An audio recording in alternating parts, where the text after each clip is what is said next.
ಸ್ವಲ್ಪ ದಿನಗಳ ಹಿಂದೆ ಒಂದು ಚರ್ಚೆ ಆಗ್ತಾ ಇತ್ತು. ಅದು ಸುಮಲತಾ ಅಂಬರೀಶ್ ಅವರು ಮಂಡ್ಯದ ಗೌಡ್ತಿನ ಅಥವಾ ಆಂಧ್ರದವರ ಅನ್ನುವಂತ ಪ್ರಶ್ನೆ. ಇದೇ ವಿಚಾರವನ್ನೆತ್ತಿದ್ದಕ್ಕಾಗಿ ಜೆಡಿಎಸ್ನ ಪರಿಷತ್ ಸದಸ್ಯರವರ ವಿರುದ್ಧ ಬಹಳ ಟೀಕೆ ಕೂಡ ವ್ಯಕ್ತವಾಗಿತ್ತು. ಇದೀಗ ಮಂಡ್ಯದ ಸಂಸದರಾಗಿರುವಂತಹ ಎಲ್ಲ ಶಿವರಾಮೇಗೌಡರ ಸರದಿ ಸುಮಲತಾ ಅಂಬರೀಶ್ ಅವರು ಮಂಡ್ಯ ಗೌಡ್ತಿನ ಅಂತ ಶಿವರಾಮೇಗೌಡರು ಪ್ರಶ್ನೆ ಮಾಡಿದ್ದಾರೆ. ನಾಗಮಂಗಲದ ಮಲ್ಲೇನಹಳ್ಳಿಯಲ್ಲಿ ಸುಮಲತಾ ವಿರುದ್ಧವಾಗಿ ಅವರು ವಾಗ್ದಾಳಿಯನ್ನು ನಡೆಸಿದ್ದಾರೆ. ಅಂಬರೀಶ್ ಅಂತ್ಯ ಸಂಸ್ಕಾರದ ವೇಳೆ ಜನಸಾಗರ ಸೇರಿತ್ತು. ಇದನ್ನ ನೋಡಿ ಸುಮಲತಾ ಅವರು ಚುನಾವಣೆಗೆ ಬಂದಿದ್ದಾರೆ. ಜೊತೆಗೆ ಮಾಜಿ ಸಂಸದೆ ರಮ್ಯಾ ಬಗ್ಗೆನೂ ಕೂಡ ವ್ಯಂಗ್ಯವಾಗಿ ಮಾತನಾಡಿದ್ದಾರೆ. ಹಾಗಾದ್ರೆ ಶಿವರಾಮೇಗೌಡರು ರಮ್ಯಾ ಅವ್ರ ವಿಚಾರವಾಗಿ, ಸುಮಲತಾ ಅಂಬರೀಶ್ ವಿಚಾರವಾಗಿ ಏನೇನ್ ಮಾತನಾಡಿದ್ದಾರೆ ನೋಡ್ಕೊಂಬರೋಣ ಬನ್ನಿ. ದಯವಿಟ್ಟು ಕೇಳಿ, ನಾಯ್ಡು ಜನಾಂಗದವರು ಎಷ್ಟು ಜನನ ಮರಳು ಮಾಡ್ತಾ ಇದ್ದಾರೆ ಮಂಡ್ಯ ಜಿಲ್ಲೆಯಲ್ಲಿ ಲೆಕ್ಕ ಹಾಕ್ಬಿಡಿ. ತೀರ್ಮಾನ ಆಗ್ಬಿಡ್ಲಿ. ಇವತ್ತು ಇನ್ನು ಎಲೆಕ್ಷನ್ 15 ದಿವಸ ಆದ್ರೆ ಅವ್ರು ಗೌಡ್ರ ಮತ್ತು ಒಕ್ಕಲಿಗರ ಅಂತ ಇಲ್ಲ. ನಿಜ, ನಮ್ಮ ಅಂಬರೀಶ್ ಮದುವೆ ಆದ್ಮೇಲೆ ಗೌಡ್ರ ಹೆಣ್ಣು ಮಗಳು ಅಂತ ತಿಳ್ಕೊಳ್ಳೋಣ. ನೀವು ರಾಜಕೀಯದಲ್ಲಿ ಇದ್ದವಲ್ಲ ಅಂಬರೀಶ್, ಆಗ ಸೇವೆ ಮಾಡ್ಬೋದಾಗಿತ್ತಲ್ಲ. ನಿಮ್ಮಂತವ್ರು ಹೋದಾಗ ಬರ್ರಿ, ಎಲ್ಲ ಓಟ್ ಕೊಟ್ಟಿದ್ದಾರೆ, ಇವ್ರು ಕೆಲಸ ಮಾಡ್ಕೊಡಿ, ಯಾಕ್ರಿ ಇನ್ನು ಮನಗಿದ್ದೀರಿ, ಬರ್ರಿ ಇವ್ರನ್ನ ಲೆಟರ್ ಕೊಡ್ರಿ, ಫೋನ್ ಮಾಡ್ರಿ ಅಂತ ಹೇಳ್ಬೋದಾಗಿತ್ತಲ್ಲ. ಒಂದ್ ದಿವಸ ರಾಜಕೀಯ ಮಾಡಕ್ ಬರಲಿಲ್ಲ. ಹಾಲತ್ತ ಸ್ಟೇಡಿಯಂ ಆ ಕುಮಾರಸ್ವಾಮಿ ಮಾಡಿದ ತಪ್ಪಿಗೆ, ಕುಮಾರಸ್ವಾಮಿ ಅವ್ರು ಕರ್ಕೊಂಡ್ಬಂದ್ ಮೆರವಣಿಗೆ ಮಾಡಿದ ತಪ್ಪಿಗೆ ಜನದವ್ರು ಅಂತ ಹೇಳ್ಬಿಟ್ಟು ಎಲ್ಲ ನಮ್ ಜನ ಕೊಡಿ ಓಟ ಅಂದ್ರೆ ಏನ್ ಮಾಡೋದು ನನಗೆ ಅರ್ಥ. ಅವರು ಅಂಬರೀಶ್ ಎಲೆಕ್ಷನ್ ನಿಂತಾಗ ಪುಣ್ಯಾತ್ಮನ ಜೊತೆ ಒಂದ್ ದಿವಸ ಬಂದು ಮಂಡ್ಯದಲ್ಲಿ ಓಟ್ ಮಾಡಿದಾರ ಕೇಳ್ರಿ.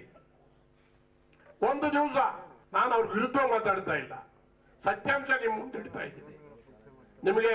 ಆಮೇಲೆ ಏನಾದ್ರು ನಮ್ ಜನಕ್ಕೆ ಫಿಲಂನವರು ಅಂದ್ರೆ ಬಹಳ ಲೈಕು. ಸುರೇಶ್ ಗೌಡ ಬಿಟ್ಟು ಕರ್ಕೊಂಡ್ಬಂದಿದ್ದಾಗಲಿ ಮಂಡ್ಯಕ್ಕೆ ರಮ್ಯಕ್ಕ ಅಡ್ರೆಸ್ ಇಲ್ಲ ನೋಡ್ಕೊಂಡು ಪಾಪ ಎಲ್ಲೊಂದ ಗೊತ್ತಿಲ್ಲ. ನಾನು ಅವಳು ನೋಡ್ಸಕ್ ನಾನ್ ಬೇರೆ ಎಲ್ಲಾರ್ದು ಇಟ್ಕೊಂಡಿದ್ದ. ಅಂಬರೀಶ್ ಹೆಂಡತಿಯಾಗಿ ಬಂದ್ಮೇಲೆ ನಮಗೆ ಗೌರವ ಇದೆ, ನಮ್ಗೆ ಹತ್ತಿಗೆ ಇದ್ದಂಗೆ ಸುಮಲತಕ್ಕೆ ಅದರೊಳಗೆ ಎರಡನೇ ಮಾಡ್ತಿಲ್ಲ. ಆದ್ರೆ ನೀವು ಎಲ್ಲೋ ಹಿಡಿತೀರಿ ಓಟ್ ಕೊಟ್ಟ ಮೇಲೆ. ಈಗ ತಿರುಗ್ತಾವಲ್ಲ ಹಿಂದೆ, ಅವು ಅಂಬರೀಷನ್ ತಿರುಗಿ ಒಳಗೋಗಿದ್ದು ಈಗ ತಿರ್ಗಾ ಅವು ಯಾಕೆ ಹೋಗ್ಯವೋ ಗೊತ್ತಿಲ್ಲ ನನಗೆ. ಆದ್ರಿಂದ ದಯಮಾಡಿ ನಾನು ನಿಮಗೆ ಕೈ ಮುಡಿದು ಕೇಳಿ ಸಹಿತ ನಾಗಮಂಗಲದ ರಂಗಕ್ಕೆ ಇಳಿದಿರ್ಲಿಲ್ಲ. ಜಿಲ್ಲೆಯ ಜನ ಅಂತ ಕೇಳೋದ್ ನೋಡಿಬಿಟ್ರೆ ಗಾಬರಿ ಆಗೋಯ್ತದೆ. ಇದೇನಪ್ಪ ಮಂಡ್ಯದಲ್ಲಿ ತೆಲುಗು ಸೀನ್ಸ್ ನಡೀತಾದ ಅಂತ. ನಾನು ಒಂದು ಮಾತು ನಿಮ್ಮನ್ನ ಕೇಳ್ತೀನಿ. ನಮ್ಮದ್ ಬಿಡಿ ಸುರೇಶ್ ಗೌಡ, ನಾವು ಅಪ್ಪಾಜಿ ಗೌಡ್ರು, ನಾವೆಲ್ಲ ಒಂದ್ ಗುಂಪು, ನಾವ್ ಇಲ್ಲಿದೀವಿ ನಿಮ್ ಮುಂದೆ. ನಮ್ದು ತಪ್ಪಿದ್ರೆ ನೀವು ಆಮೇಲೆ ನಮ್ಮನಿಗೆ ಬೈರಿ. ಅಂಬರೀಶ್ ಅವರನ್ನ ರಾಜಕೀಯಕ್ಕೆ ತರಬೇಕಾದ್ರೆ ನಾವೇ ಕಾರಣ ತಂದು ಏನ್ ಕೆಲಸ ಮಾಡಿಸ್ಕೊಂಡಿದೀವಿ ನಾಗಮಂಗಲ ತಾಲೂಕು ಮಂಡ್ಯ ಜಿಲ್ಲೆನಲ್ಲಿ ಏನಾದ್ರೂ ಒಂದು ಕೆಲಸ ಸಾಕ್ಷಿ ಗುಡ್ಡೆ ಬೇಕಲ್ಲ. ನೀವು ಮಾಡಿರ್ತಕ್ಕಂಥದ್ದು ಕೆಲಸ ಅದು ಏನೋ ಆ ಪುಣ್ಯಾತ್ಮ ಹುಟ್ಟಿದ ಗಳಿಗೋ ಏನೋ ದಾನ ಶಿವನ ಕರ್ಣ, ಅದು ಯಾರ್ಯಾರಿಗೆ ದಾನ ಮಾಡಿದ್ದು ನನ್ನ ಮಗಂದ ಒಬ್ರಿಗೂ ಗೊತ್ತಿಲ್ಲ.